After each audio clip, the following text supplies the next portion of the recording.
Hai guys official, bersama Anda selalu. Subscribe, like, and share, comment.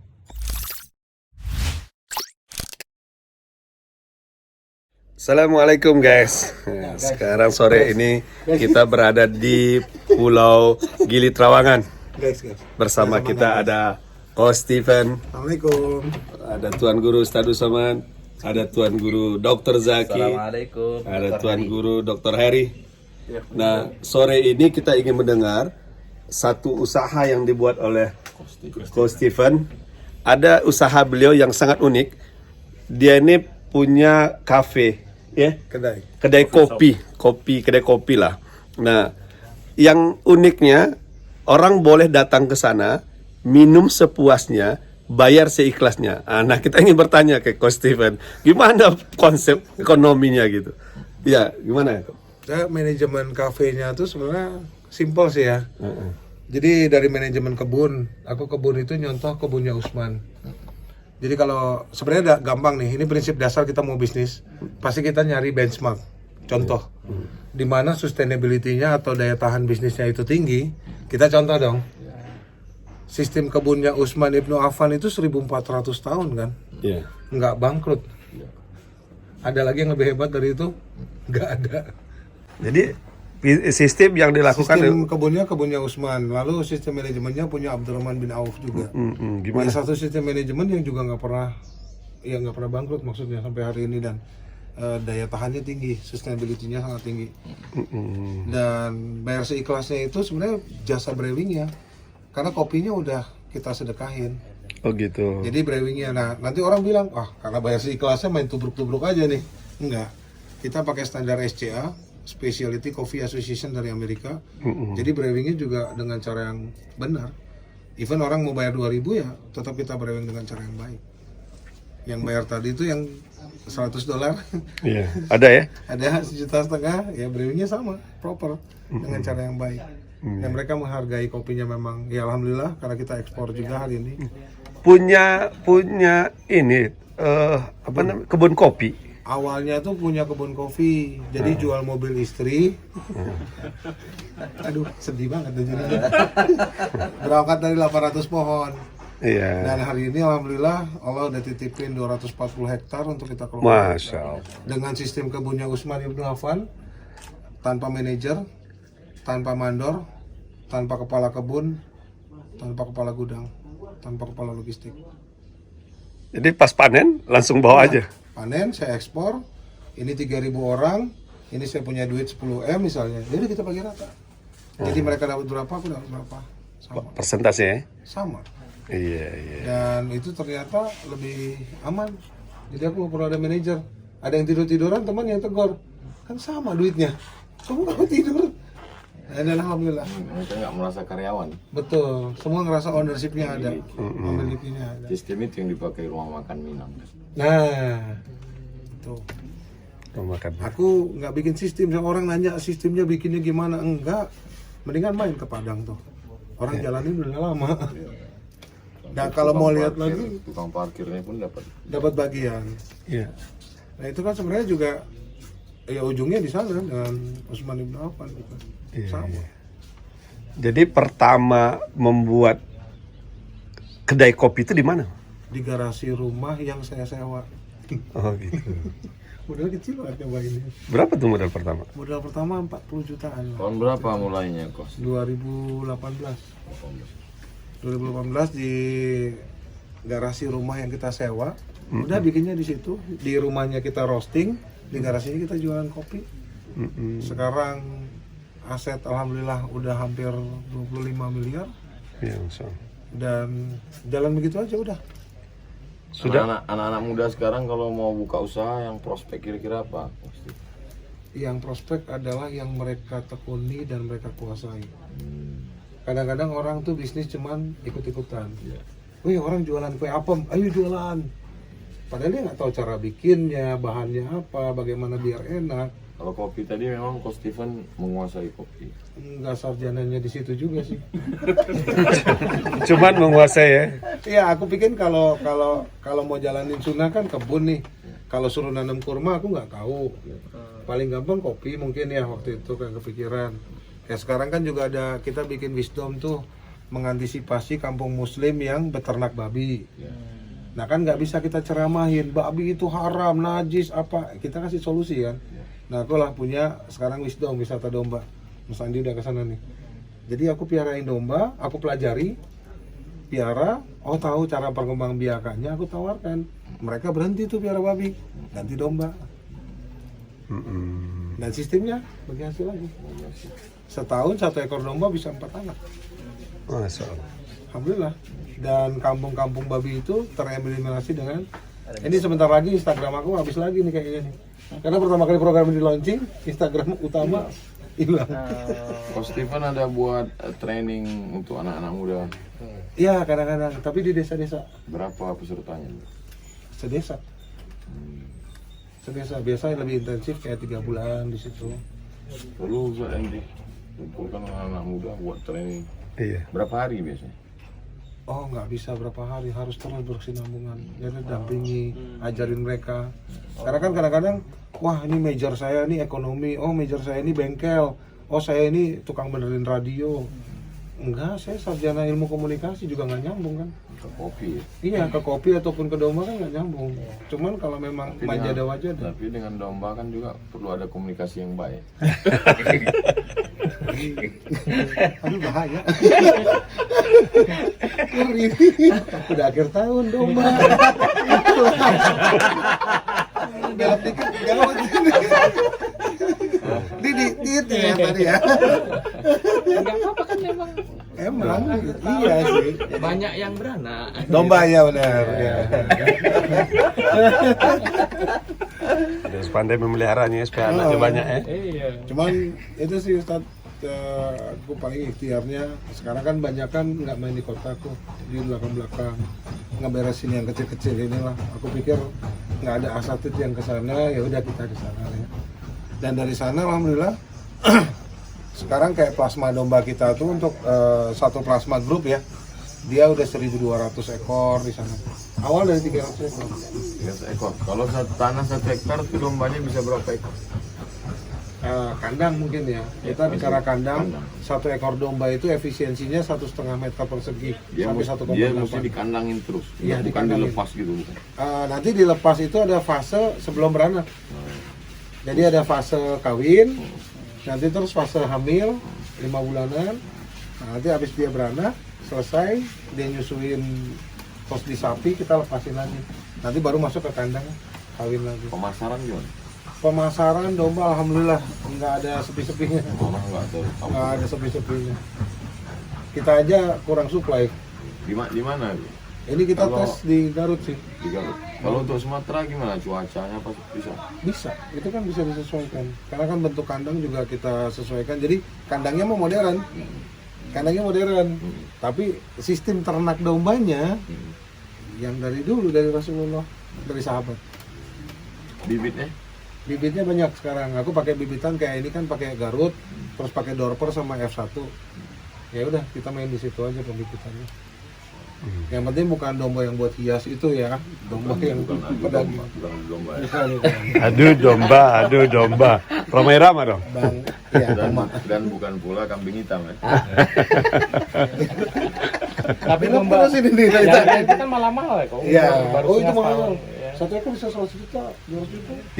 Yang di salon-salon tuh. Iya, yang ininya pakai minyak zaitun, Oh. harus digosok kan pakai minyak zaitun. Dikontesin tapi Dikontesin. Nah terkait kopi tadi, sekarang kedai kopi sudah berapa banyak? Sudah alhamdulillah selama 4 tahun Allah izinkan berkembang jadi 51 hari ini. Iya. Berapa kota? Paling jauh tuh di Palembang, yang dekat ke tempat Ustadz, Lampung. Terus ada di Banjarmasin, di Samarinda. Paling jauh di Pineng mungkin, kalau agak Pinang seberang. agak nyebrang dikit. Ya. Kalau ada anak muda kita di Batam di Pekanbaru mau buka, gimana caranya? Bisa ada kan ada kedaicoger.com, bisa di situ nanti Apa konsultasi. nama webnya? Kedaicoger.com. Kedai Cogar. Nah itu di situ Apa nama warung kopi? kedai coger. Kedai Cogar. Nah coger, Kopinya kopi coger juga. coger juga Apa dari yang, kebun. apa yang mesti disiapkan anak muda ini? Mental, pengen maju kan. Mesti ruko, mesti apa? Tempat ada yang terbuka kayak gini juga ada yang garasi rumah juga ada, karena ngikutin basicnya kita kan. Ada ruko Ada juga. yang ruko udah mapan, Oke, udah mapan. biasa ada yang mulai itu bahkan dari mall tuh yang kecil-kecil itu. Yang Counter. paketan. yang berat itu kan mesin pembuat kopinya. Gimana? tuh? Nah, orang tuh selalu orientasi kalau bikin kafe mesin harus bagus. Iya. Enggak. Kalau kita balik skill yang harus bagus. Mesinnya biasa aja. Mesin biasa aja, karena kadang-kadang mesinnya bagus, skillnya nggak ada. Jadi kan perbandingan gitu. Apalagi kalau dibuat dengan rasa ya.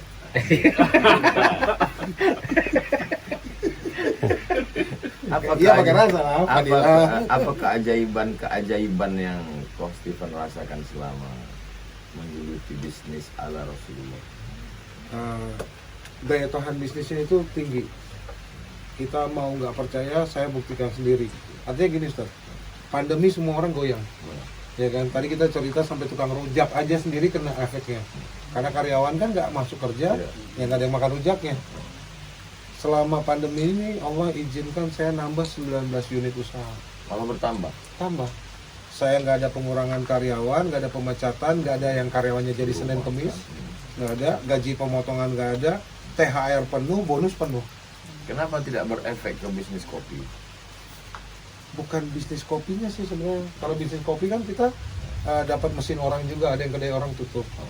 Tapi pada saat ini memang bayar seikhlasnya, ini efeknya agak-agak panjang ya. Jangan sampai nanti orientasi aku berubah jadi bisnis nih. Jadi orang datang, nggak apa-apa, datang aja. Lu datangnya ke tempat gue sini, ngopi aja nggak apa-apa. Aku sering gituin Ustaz. Gue nggak ada duit nih, nggak apa-apa lu datangnya, lu pengen ngopi, datang aja nggak apa-apa kan, bayar seikhlasnya juga. Punya goceng bayar aja goceng. Pada saat mereka punya si goceng tadi 5.000 rupiah, iya, dan mereka tetap ngerasa apa ya, oh kita tetap diservis, kita tetap dapat kopi yang baik dan bagus dan proper, benar ya. Pada saat mereka kembali mulai bergeliat, mereka nyari saya. Kombinasi antara rasional dan irasional. Iya, banyak kan irasionalnya. Karena kalkulatornya Allah, ya sulit. Alhamdulillah. Dan itu benar-benar orang yang tahu deh. Benar-benar orang yang tahu. Dan Mas Adi sebenarnya tahu sih. Semakin kita banyak spending, karena kan keuntungan menjadikan masjid. Jadi dari kopi kedai Cogar ini sudah 67 masjid yang terbangun, 7 madrasah, 1 lagi mau diresmiin besok, Jumat besok. Dan semakin kita banyak spending, semakin Allah datengin lagi gitu. Kayak sebenarnya kata-kata sahabat mungkin ya, Ustaz, koreksi kalau saya salah. Ada salah satu sahabat yang benar-benar dia gagal untuk jadi orang miskin. Dan itu lagi lagi dialamin. Lagi kayak di nggak tahu gimana itu di Kenapa Coach Steven nggak buat semacam pelatihan yang terstruktur, penerimaan dalam 1 bulan berapa angkatan untuk menyelamatkan anak-anak muda entrepreneur? ada, cuman gini, Kenapa tidak ada? masyarakat kita tuh anak muda terutama itu satu dididik untuk jadi pekerja, bukan entrepreneur.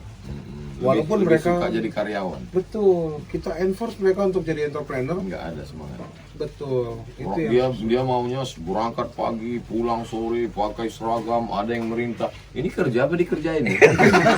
itu dikerjain. Dan iya itu akhirnya jadinya Mentalnya gitu ya. mental karyawan. Terlalu lama dijajah Belanda. Belum hidup sih mereka sebenarnya. Darahnya. Darahnya, tapi dikotominya memang seperti itu. Jadi orang-orang mendingan gue ngelamar kerja di tempat lu. Kok jadi ngelamar kerja sih? Atau gen Coach Steven ini lain. Hah? Jadi mata ya. Cuman kalau sebenarnya aku sering bilang ke mereka, bikin kelas banyak Ustaz. Karena training untuk kopi sendiri bisa dicek deh di internet. Untuk satu sesi itu sekitar 2-3 juta. Satu sesi itu belum dapat sertifikat apapun. 9 sesi 1 sertifikat amatir. Di tempatku kan bayar seikhlasnya, tapi memang ruangannya terbatas. Maksudnya karena bayar seikhlasnya kan druk aja kan orang.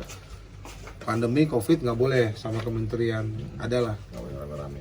Ya nggak boleh rame-rame. Jadi lebih kayak online training sekarang. Cuman ya itu kembali karena saya bilang modalnya bukan kamu punya duit dari papi kamu, bukan.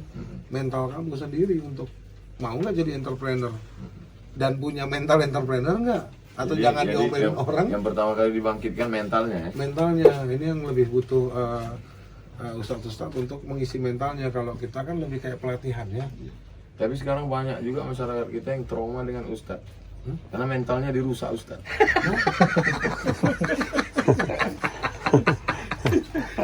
Ini media ini. Ya Ustaz, gimana Ustaz melihatnya Ustaz? Coach Stephen. Coach Stephen mengembalikan lagi konsep rezeki dalam Islam, konsep sodakoh berbagi, konsep yang selama ini terkubur. Orang kalau sudah bicara Islam selalunya berpikir tentang fikih sholat, ibadah, kaki celana, jenggot, khilafiyah. Padahal fikih muamalat kita begitu besar tentang jual beli, transaksi, pinjam meminjam, gadai menggadai. Jadi beliau sedang mengembalikan itu. Maka mesti bersinergi dengan Ustadz, bangkitkan semangat orang. Jangan khiyarukum fil jahiliyah, khiyarukum fil Islam. Ketika orang pada zaman jahiliyahnya semangat buat kafe, semangat buat ruku. Jangan setelah dia hijrah justru di masjid bawaannya mau mati aja. Dia justru lebih semangat. Coach Stephen setelah hijrah dia lebih semangat untuk buka begitu banyak cabang. Tapi yang cabang yang beliau buka ini hanya cabang Kopi, bukan cabang yang lain. walaupun beliau mampu kan. Iya, Hanya saja mungkin di keberanian dan Wah ini. Oke, kita luruskan dulu. Jadi Ustadz mestinya menyampaikan at-tajir, seorang pedagang, as-soduq, yang jujur, al-amin, amanah. Kalau dia serius menekuni entrepreneurship ini, dia kalau mati ma'an nabiyyin, bersama para nabi, was-siddiqin, bersama orang yang benar, was-syuhada, bersama orang mati syahid, was-shalihin. Itu terus kita katakan. Siapa yang pertama kali masuk surga? Orang kaya. Ana wa kafilul yatim. Siapa yang dekat dengan Nabi? Orang yang menyantuni anak yatim. Siapa yang bisa booking tempat di surga? Man bana masjidan. Itu terus dibangkitkan. Jangan yang kita sampaikan itu tempat yang paling baik adalah masjid, tempat yang paling jelek adalah pasar. Habis pasar kita. Jadi saya merasa connect dengan Coach Stephen. Masya Allah.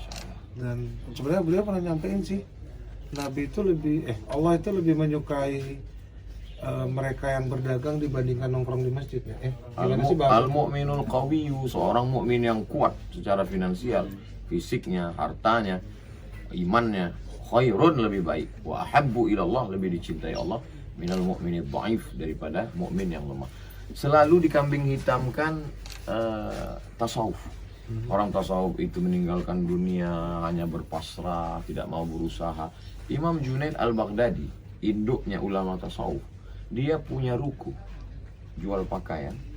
Dan dia kalau pagi pergi buka rukunya, kalau ada pedagang dia layani, kalau tidak ada dia sholat sunat 400 rakaat, ada nggak ada pembeli tutup pulang.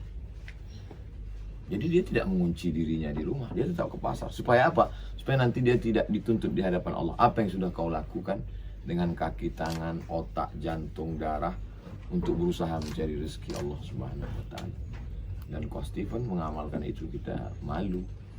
Yang selama ini da'i ilallah, mengajak orang ke jalan Allah, tapi yang melakoninya justru Coach Stephen. Mudah-mudahan ini menjadi inspirasi buat anak-anak muda entrepreneur kita. Cuman yang saya harapkan ke depan dibuat pelatihan lebih terstruktur, 1 bulannya berapa, di Batam berapa, di Sumatera Utara, di Riau, sehingga lebih banyak lagi kita copy paste, kita cloning Coach Stephen ini. Oke. Tapi sebenarnya aku juga udah nyolong kan dari Abdurrahman bin Auf. Masya Allah. Metodenya kan ngambil semua dari sana. Tapi sebenarnya tinggal baca sih, kalau yang anak muda, daripada bacaannya buku motivasi nggak jelas berbahasa Inggris. Bacaan di mana kok? Baca aja, baca riwayatnya Abdurrahman bin Auf, Oke. baca Utsman, baca sahabat-sahabat itu. Kalau ingin tahu informasi tentang kopinya di mana? Kedaicoger.com. Di apa ya, email Website. websitenya. Oke guys, itu tadi bincang kita Tuan Guru bersama Coach Stephen. Ya guys ya, terima kasih. Assalamualaikum warahmatullahi wabarakatuh. Alhamdulillah. Hai guys, official.